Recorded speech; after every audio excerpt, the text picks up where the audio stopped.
दूसरा दिन माँ चंद्रघंटा को समर्पित है। इस दिन माँ चंद्रघंटा की पूजा करने से विशेष फल की प्राप्ति होती है। माँ चंद्रघंटा के स्वरूप की बात की जाए तो माँ चंद्रघंटा के मस्तक पर घंटे के आकार का अर्ध चंद्रमा विराजमान है, इसलिए इनका नाम चंद्रघंटा पड़ा। इनके शरीर का रंग सोने की तरह चमकीला और इनका वाहन सिंह है। इस देवी के 10 हाथ माने गए हैं और इनके हाथों में कमल, धनुष, बाण, खड्ग, कमंडल, तलवार, त्रिशूल और गदा आदि जैसे अस्त्र और शस्त्रों से सुसज्जित है।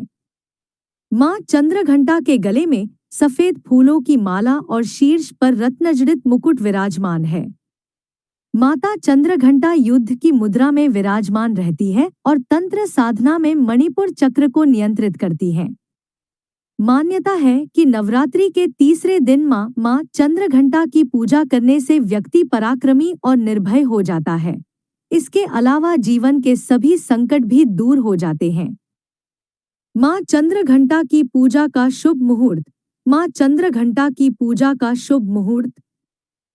वैदिक पंचांग के अनुसार माँ चंद्रघंटा की पूजा करने के लिए शुभ मुहूर्त सुबह 11:46 से लेकर 12:33 तक रहेगा।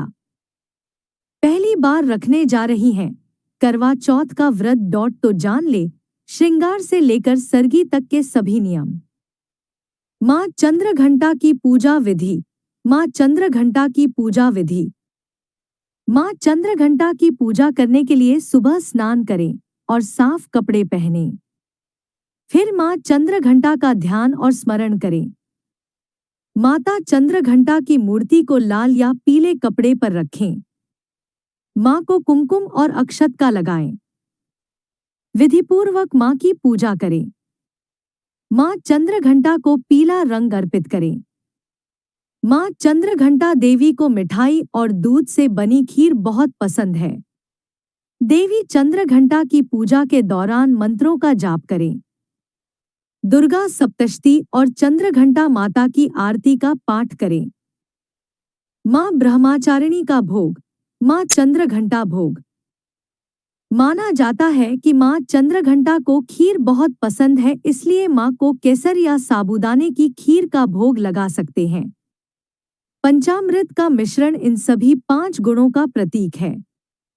पंचामृत दूध, दही, घी, शहद और गंगाजल का मिश्रण होता है।